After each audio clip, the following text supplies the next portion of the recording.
welcome back to the Extra Lap podcast. Today we're extremely lucky enough to have with us Colin Abrams. Colin, how are you today? I'm great. Thank you so much for having me. Yeah, well, Colin, coming back from the Florida Relays, so tell me Mhm. your experience. How was it? Just all around. Yeah, no, it was a great trip with the team. So I started off on Friday with the 1600.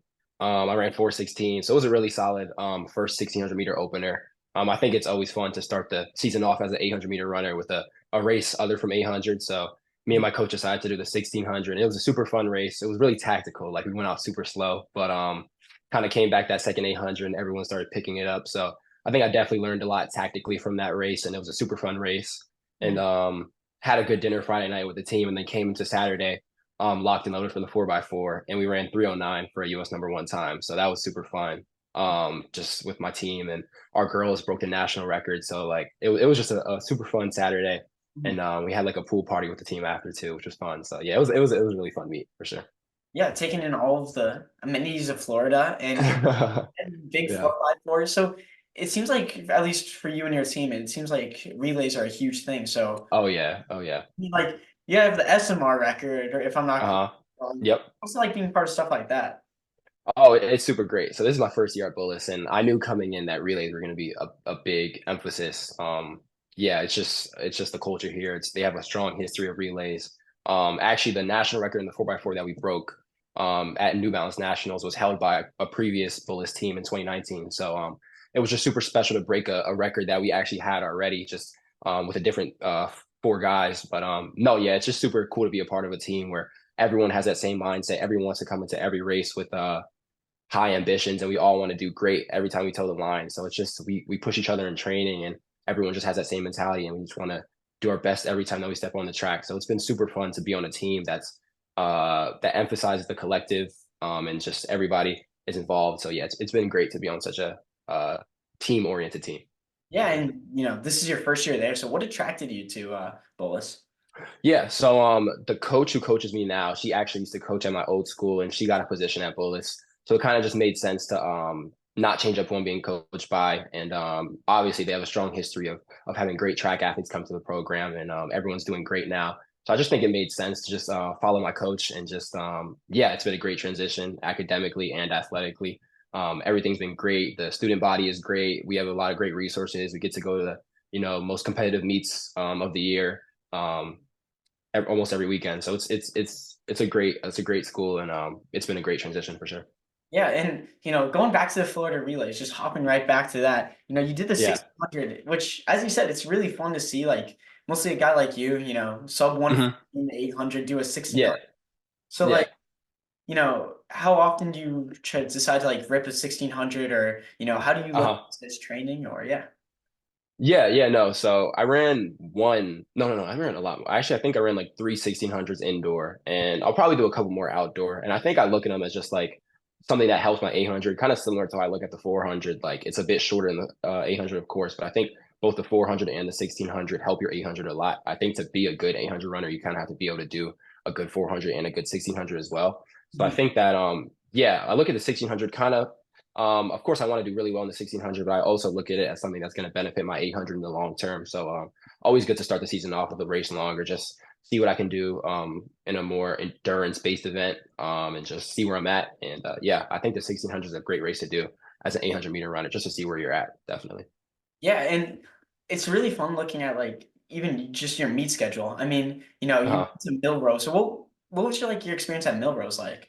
Oh, Milrose was super fun. So this was actually my second time at Milrose. I went last year too, but I did a lot better this year than I did last year. But no, Milrose was super fun. Like I said again, at Florida Relays, like seeing all the pros and collegians was super cool. And of course, there was a lot of pros and collegians at Milrose as well. And my race at Milrose, I feel like was super stacked. Like all the races were stacked, of course, but like a lot of people were hyping up the 600 before. A lot of great athletes like my teammate Quincy, Jonathan Sims, Jaden Marchin. There were just a bunch of great guys in the 600. Everyone was kind of hyped up for it. And I think like training before was great. I felt really good going into it. I had run, I think sophomore year, I ran like 122 in the 600 at Milrose, and I ran 119 this year. So a big leap this year. And the race was super competitive. I felt super good in the race, and I think it was just a big confidence booster for my 800, knowing that I could run a really good 600. Mhm. And yeah, I just felt super happy with how I performed, and yeah, it was a great meet to be a part of for sure. Yeah, and how would you like view going from a 600 to an 800, like just conversion wise? Yeah. I think the 600, like I feel like sometimes when I race the 800, I just tell myself to kind of go out really hard through the six because I feel like the last two will sometimes take care of itself. So I think the 600 really helps out my 800 and conversion wise. I think that I mean I ran 119 in the 600 at Millrose and at Nationals I came through the 600 in about 120. So like I think the 600 is just a really good indicator of what you can come through in the 800 and like what your goal paces or whatever. And I just think running the 600 kind of really gives you that confidence that you can do that last two fast. And I felt really good. Like I didn't feel that tired after the 600 at Millrose. So I think that that gave me a lot of confidence coming into the 800 I did in Ohio where ran 151 and then Nationals, of course, I ran 149. So I think it's just a big confidence booster and just a great race to do as an 800-meter runner, just seeing kind of like instead of where the mile you're testing out your endurance, the 600 you can kind of test out your speed and just how you're going to manage that last 200 of the 800. Yeah, and I gotta say, New Balance, your career, Colin, took off, man. Yeah, The yeah, 150 definitely. mark just broke. I mean, what Yeah. was that like? Oh, that was amazing. I feel like ever since my freshman year, when I first broke 2 minutes in the 800, it was just like the next barrier, I guess, is 150 under 150. And yeah, I got under two for the first time as a freshman indoor season, and then that coming outdoor season, I ran 152. So I think that ever since my freshman year, I have been targeting sub 150. And then I feel like yeah, leading up to New Balance, training had been great. I was feeling good. Workouts were going well. I was running faster than I ever had before. Like I was comparing workouts that I had done like in past years when I was in certain fitnesses and just everything was looking towards a really fast 800 and my coach believed that I can do it. And I feel like when you believe something and your coach believes it too and you guys just trust that the race is going to play out how you think it's going to play out, everything will go to plan. And yeah, we trusted that we were going to go out hard and we went on like 52 and like the first lap was like 24. It was funny because I was watching you interview Patrick Hilby. I know he talked about it, how he went out Yeah. super fast. But no, I think sometimes like in order to have certain breakthroughs like that in the 800, you have to go out super fast. Sometimes kind of buys you some time in the later laps when you go out so hard. So yeah, no, it was a super surreal experience. My coaches were happy. I was happy. All my teammates were cheering me on. So I think being able to break 150 indoors like was just a monumental experience for me, and it just kind of I gained a lot of confidence from that, and I just kind of view myself as a different runner now. So but nonetheless, yeah, it was just a great experience, and I'm super happy that I was able to do it at nationals for sure. Yeah, how do you maintain confidence going through, as you said, 52? I mean, Yeah. how do you like not how do you, not hit that panic button and just keep cruising? Yeah.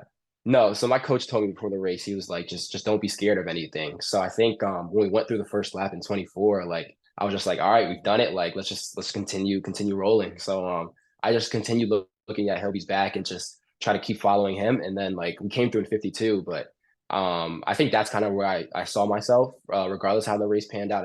If I was gonna lead the race, I think I wanted to be at like around 52 for the first lap. Mhm. So yeah, I think coming through in 52, I felt comfortable well, in 800.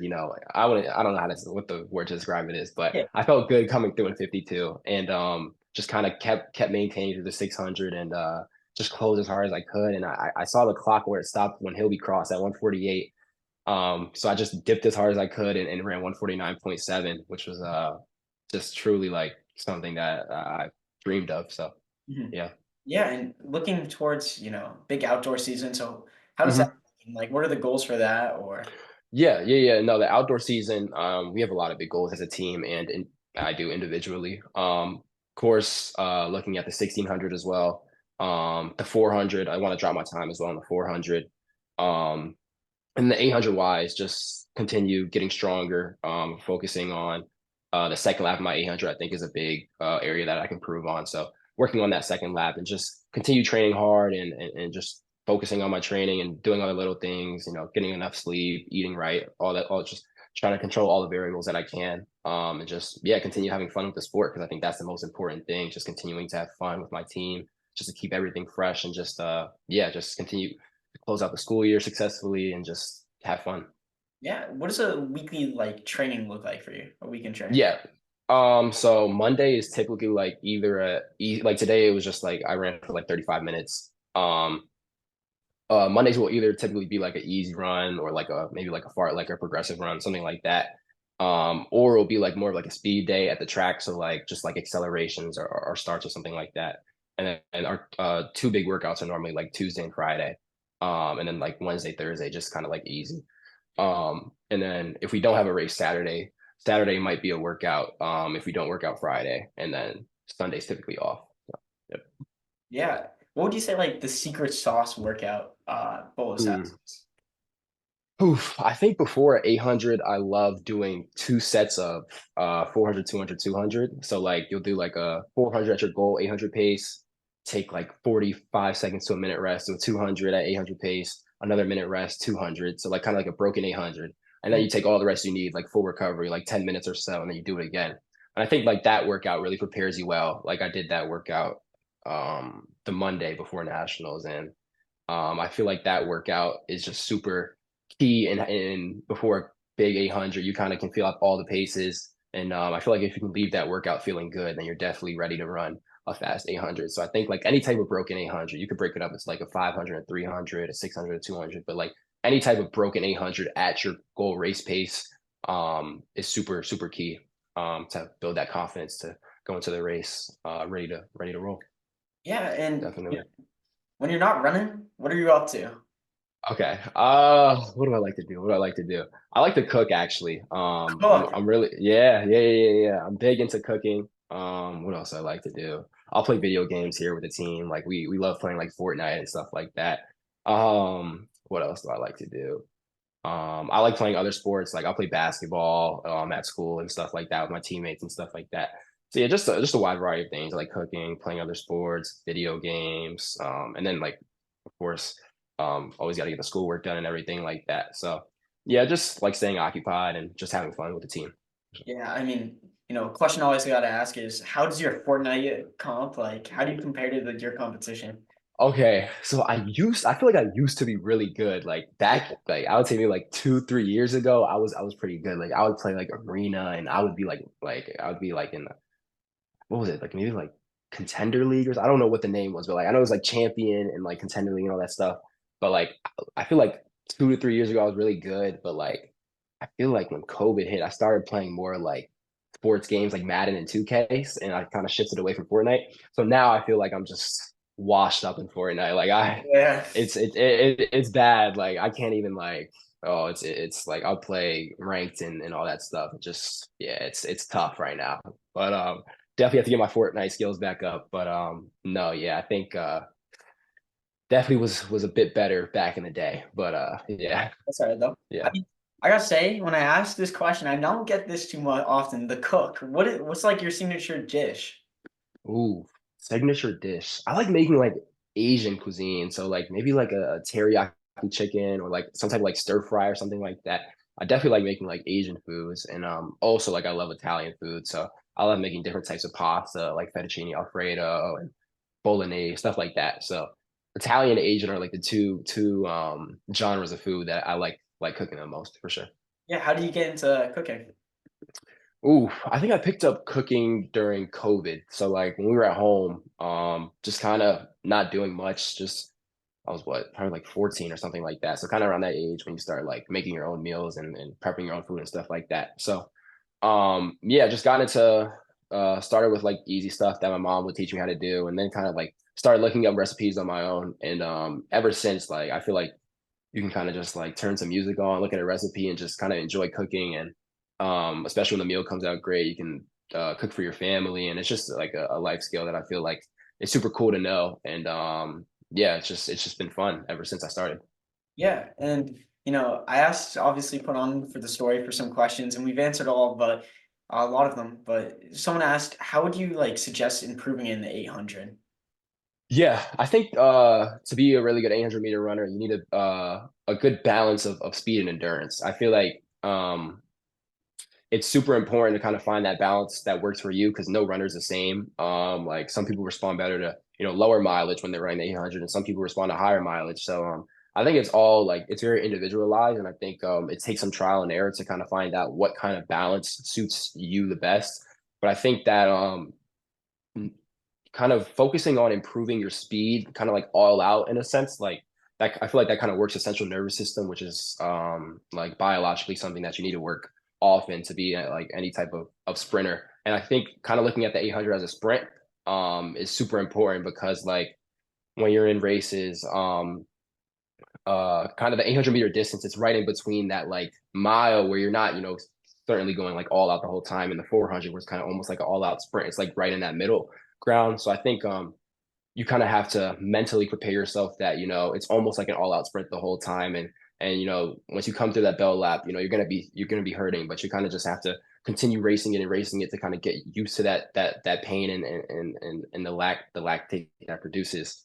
But I feel like, yeah, just racing the event a lot in general. I've raced 800 numerous times throughout my high school career, and just getting more familiar with how the event feels. And then also in training, just finding that common ground and that balance between speed and endurance, where you're like aerobically, you're super fit, and you're also like your speed is super up to par. So yeah, I just think finding that balance in training is super important. And yeah, every winter is different, but just finding that balance that works for you. Yeah, and how do you like when you're not training in between seasons, how do you stay mentally fit? Mentally, I think it's super important in between seasons to kind of I don't know, kind of just like engage in different activities. After nationals, what did I do after nationals? I took a couple days off after nationals and just kind of, like I said, I was playing like basketball and other stuff like that, just keeping everything fresh and just yeah, just like mentally resetting after nationals, and then like looking at other goals for outdoor, kind of like writing your goals down and just kind of mapping out the outdoor season after indoor so you know everything that you want to accomplish. And then yeah, just continue having fun with it. Yeah, just continuing to have fun. Yeah, and you know, I don't know. It's exciting to see you're coming off a huge race and you got a lot more races to come. So outside of like running, like not running, but like time wise, what are you looking forward to most, just like in the season? I think the big meets are Penn relays for sure. Penn relays is going to be super big, and that's a meet that we as a school take very seriously. So I'm super excited for Penn relays. And then New Balance Nationals, of course, New Balance Nationals always provides a great opportunity to run super fast, and I feel like it attracts all the best competition. So I'm looking at New Balance Nationals, and then some other meets that I'm not completely sure that I'm going to yet, but just still working that out. But yeah, I think Penn relays and New Balance are the two big key meets, and yeah, I think those are the two big ones that we're eyeing for this outdoor season. For sure. Yeah, and the last question I got for you is what started this like journey like in running, you know? Yeah, my dad signed me up for the Firebirds track club when I was in fifth grade. It's like a track club that's in Gaithersburg, Maryland, so like kind of where I grew up. And yeah, I started running in fifth grade. I remember I wanted to be a sprinter, but I remember doing this one like kind of like the club would make us do this like 30-minute run, and I remember that like I was able to keep up with like kids in the older age group. So I think the head coach saw that and decided to throw me in the distance group. So I remember the first time that I found out that I was running like a 1500, I like started crying. Like I did not want to do it. That's Because it just felt so long. But yeah, I think I ran that first 1500, and I ran like the 800 and the 400. I kind of did all different events as a kid. But mm, I feel like I really found that love for the 800. I remember starting in fifth grade and then continued in sixth grade, and then COVID happened seventh grade, so wasn't really competing that much seventh grade. And eighth grade, I would say, is like when I really started finding that like real love for the sport. I remember the summer before my freshman year, I went to nationals, the Junior Olympics, mm. for AAU in Texas, and I ran the 1500 and the 800, and like PR'd in both events. I think I ran 205 in the 800 at nationals right before my freshman year. So I think like doing that and just kind of seeing like the correlation between the amount of work I was putting in and like big improvements on the track definitely like just sparked a new interest in me to kind of just go all in on track. So coming to high school, I had ran cross country my freshman year for the first time and met a new great group of guys who became like friends that I'm still friends with now. And I just created new memories and bonds with the cross country team. And then went into indoor season, just starting seeing even more success, and then outdoor season, things just took off even to a greater extent. So I would definitely say like I found that true love it like the summer of my after eighth grade before ninth grade. Just training with my guys. It was hot out, but just that kind of like camaraderie and pain that you all go through together. I think I really like found love for it that summer before my freshman year, and it's just took off ever since. And yeah, it's been amazing. Yeah, I'm gonna ask one more question. A little Yeah, bonus yeah, for question. sure, for sure. But what piece of advice would you give to anyone just watching? Piece of advice. I would say like consistency is so key. Like in running, it's a sport of it's like a roller coaster type of sport, Sometimes you'll train hard and you might, you possibly get injured or there's just a lot of things that can happen. But I think that being like physically and mentally consistent, so like finding a training routine that really works for you and just sticking to it and just kind of just seeing how far you can take yourself. Because I think track is like 70-80% mental. Like I feel like just like my coach Lee, he's super good about like being on us in workouts and really like extracting every single ounce of effort like we have in us. He's able to get it out of us. And he's such a great coach. And I think that just being consistent and having someone who can kind of hold you accountable, I think is also a great piece of advice because sometimes it's always great to have someone to look to for advice. So I think just being able to have a coach that you can put your trust in, who's going to provide you great workouts and great pointers while you're training, and just having a coach who is really able to motivate you because I feel like track is there's such a big mental component to track. So I think just being consistent and finding a coach that really fits you, those are the two biggest pieces of advice I would give to anybody because those two, if you trust in your training and you stay consistent, you can achieve anything that you put your mind to. So those are the two big pieces of advice I would give anybody. Real, yeah. Well, Yeah. Colin, thank you so much for being a great guest for the podcast, Yeah. and Yeah. Yeah. Yeah. thank you everyone for watching. Till our next lap. See ya. Thank you so much, Ethan.